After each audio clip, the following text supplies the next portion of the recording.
Comment accéder à l'information du champ d'énergie et activer votre potentiel de canalisation?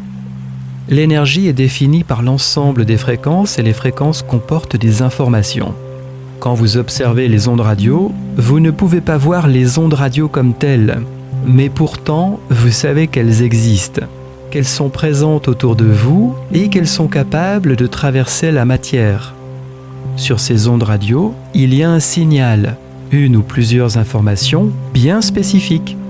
Le récepteur radio et l'antenne de votre téléviseur agissent comme un transducteur. Ils captent les fréquences qui sont dans l'air et les transforment en images. Quand vous puisez l'information en provenance du champ d'énergie, eh bien certaines parties de votre cerveau, comme la glande pinéale par exemple, agissent comme un transducteur naturel et vous permettent de récupérer cette information, automatiquement transformée en images, en son ou en sensation par les cellules de votre corps.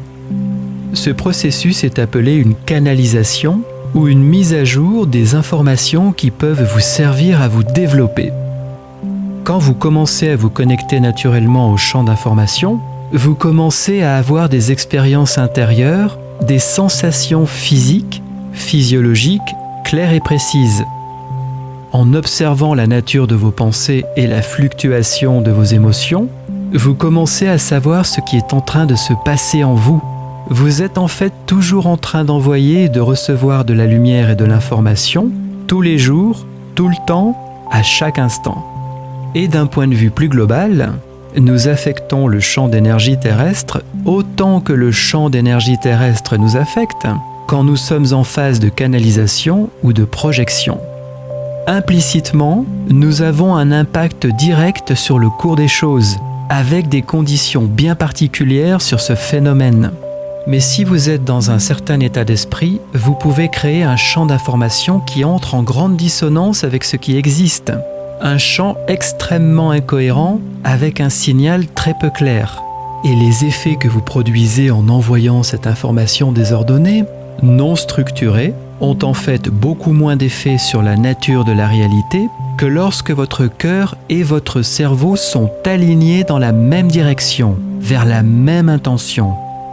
Donc, quand votre cerveau est cohérent, stable et harmonieux, quand vos pensées sont positives, quand tous les compartiments internes à votre cerveau, qui habituellement résonnent entre eux selon une organisation ou un ordre bien précis, quand votre cœur est cohérent, que votre rythme cardiaque produit un champ d'énergie mesurable, eh bien si vous souhaitez véritablement avoir un effet sur la matière, dans votre réalité, vous devez combiner une intention claire, avoir un cerveau cohérent, avec une émotion amplifiée, un sentiment en provenance du cœur directement. Le cœur étant considéré comme le centre de l'unité, le centre de notre propre divinité intérieure, l'union des polarités, l'union des opposés, où tout se rassemble pour ne faire qu'un. Quand vous sentez cette énergie puissante au centre de votre cœur, eh bien cette énergie va s'élever et monter directement jusqu'au cerveau pour amplifier le potentiel du cerveau. Quand le cerveau commence à devenir extrêmement cohérent, structuré, stabilisé, concentré, alors oui, à ce moment-là, il peut y avoir des influences directes, des effets sur l'environnement énergétique, votre environnement énergétique, dans le champ d'information. En résumé, on peut dire que le signal que vous créez au quotidien va soit agir d'une manière destructive, soit agir d'une manière constructive. Tout dépend de vous.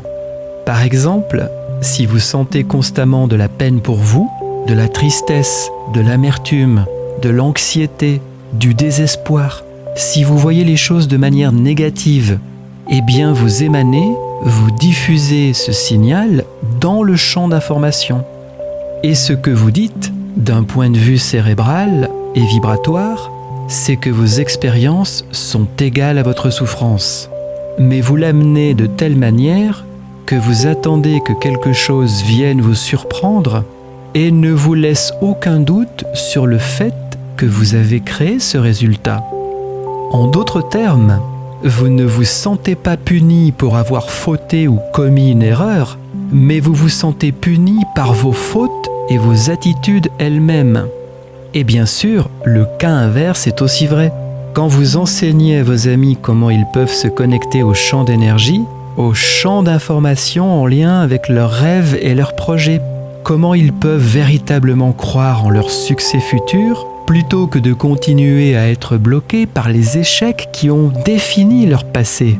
Comment ils peuvent être attirés et séduits par leur futur plus qu'ils ne le sont par leur passé.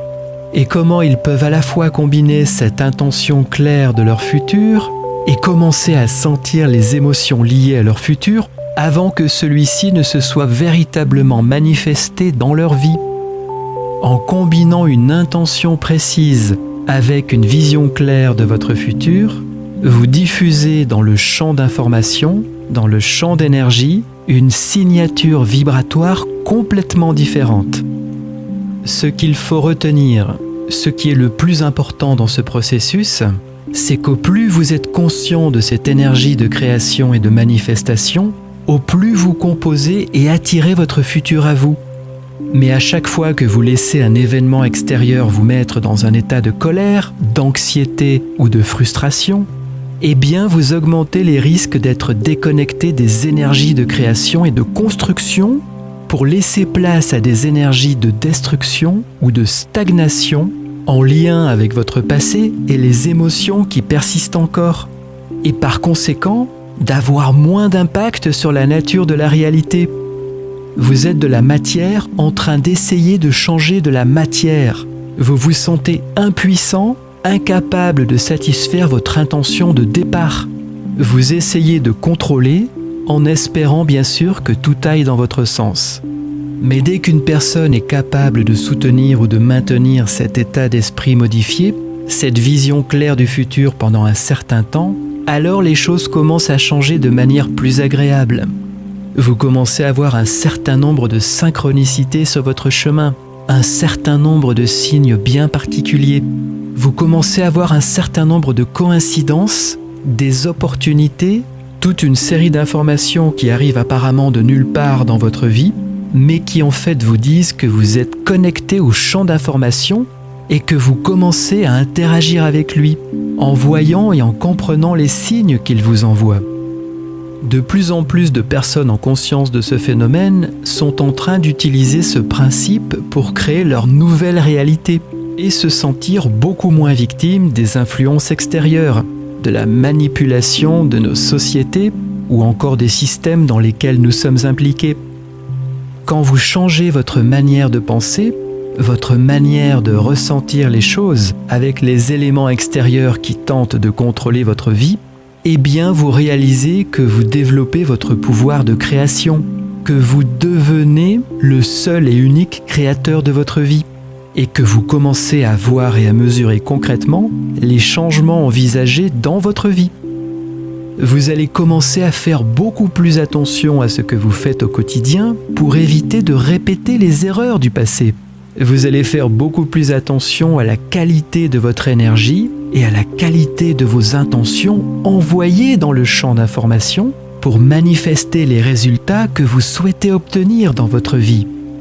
Vous prenez enfin conscience du véritable pouvoir de votre pensée, de votre capacité à modifier, transformer votre vie à chaque instant, de votre capacité à être inspiré, à canaliser l'information en provenance de vos maîtres et guides spirituels dans le champ d'énergie quantique.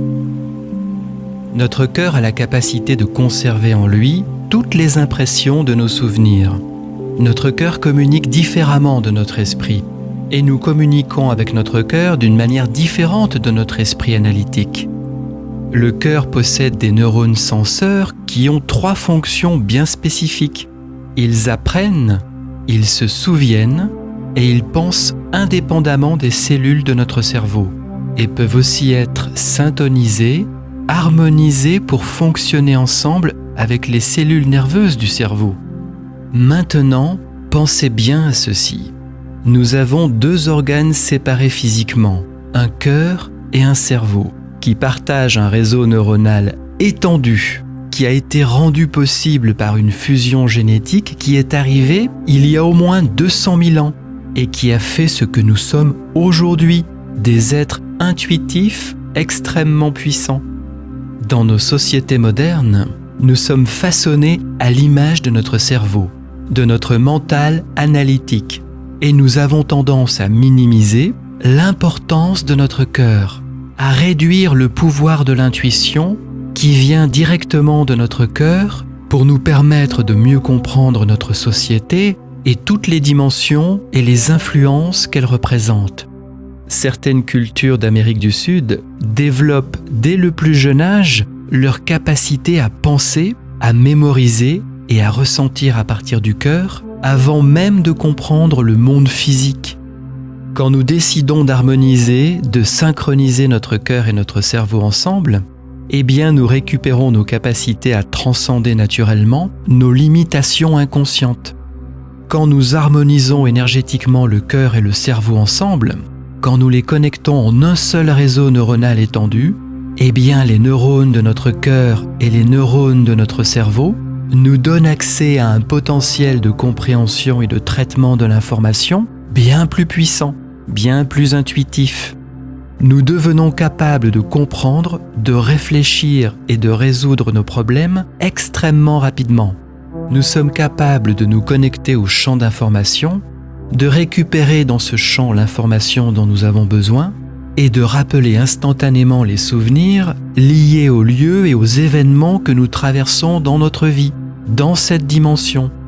Quand notre cohérence cœur-cerveau est activée, nous devenons super intuitifs, nous activons notre potentiel à nous connecter à l'infinité des mondes qui nous entourent et nous devenons conscients de notre pouvoir de création infinie.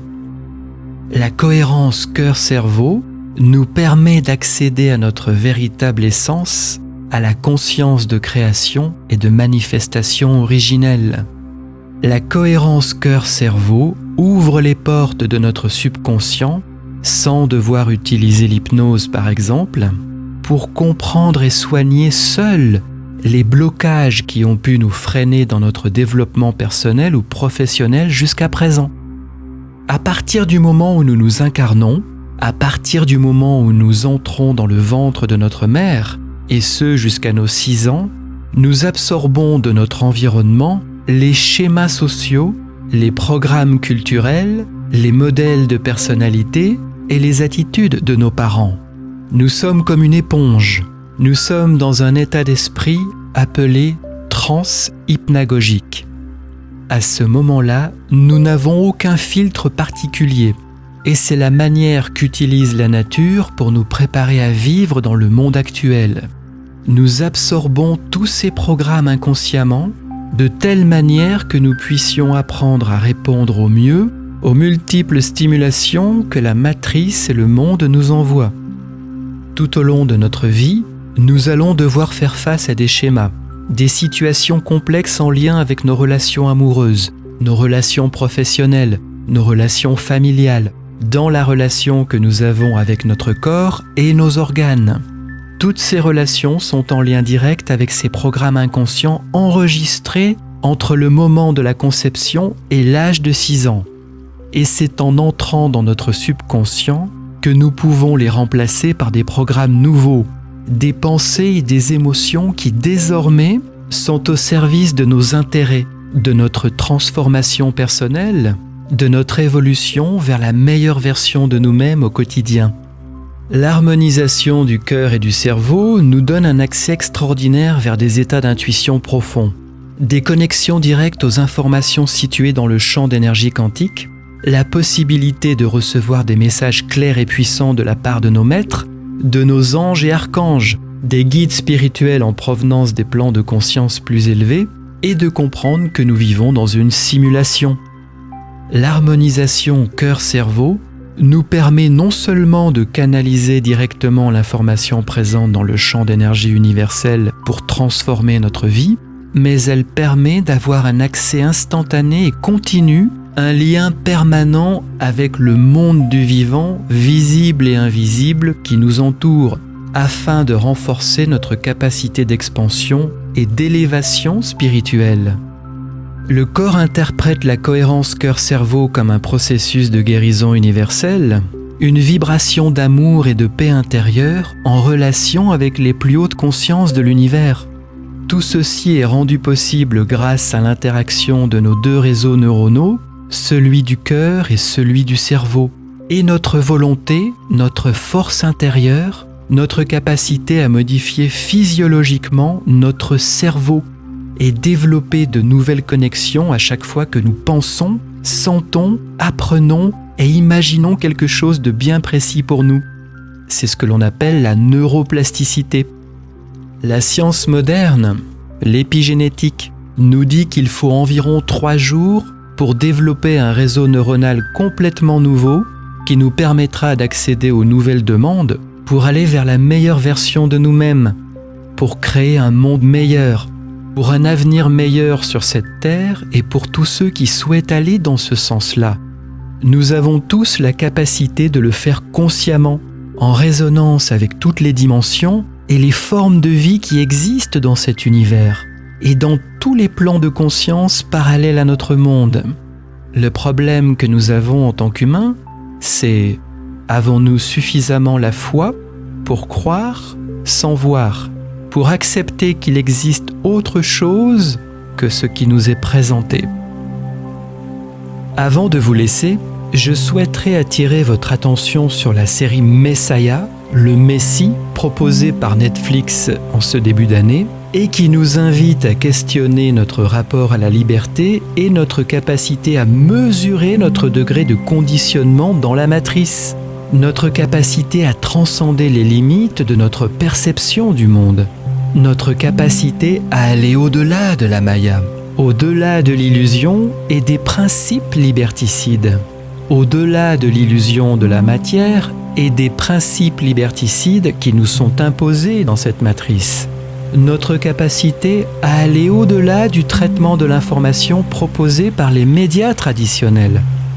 Cette série vient questionner notre capacité à dépasser nos certitudes, nos croyances et nos aspirations véritables, notre capacité à nous adapter, à nous ajuster, à être flexible et à franchir le pas vers l'inconnu, à accepter que quelque chose d'imprévu puisse déstabiliser en profondeur notre vie.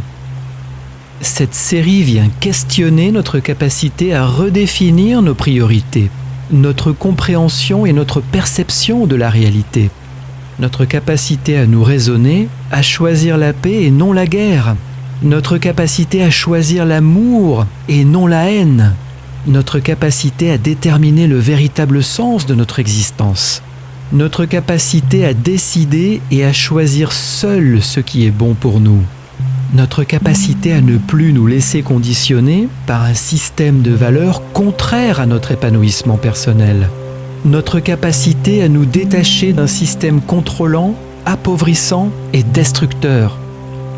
Au-delà de la phénoménologie et du miracle, au-delà même du prosélytisme et de la propagande religieuse, cette série nous invite à questionner notre capacité à faire des choix plus justes pour nous et pour la planète, à questionner notre capacité à changer notre façon de consommer et d'interagir avec le monde du vivant, notre capacité à protéger les ressources naturelles limitées et l'environnement, notre capacité à harmoniser notre cœur et nos intentions pour créer un monde meilleur, un modèle de société plus juste et plus équitable, un modèle de société basé sur la paix, le respect et la bienveillance, un modèle de société où l'on cultive d'abord le sens de l'unité et du partage, et non pas celui du rejet et du profit à tout prix. Le véritable changement, la véritable conscientisation ne se fait pas à la télévision, ne se fait pas chez les élites bien pensantes ou dans les enseignements académiques de la matrice, mais le véritable changement, la protection du vivant, commence par une action concrète, une décision, en choisissant ce que nous mettons ou ne mettons pas dans notre assiette tous les jours, à chaque repas.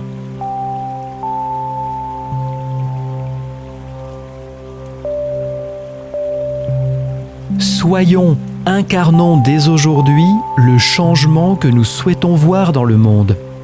Be the change you want to see in the world. Sé el cambio que quieres ver en el mundo. Buda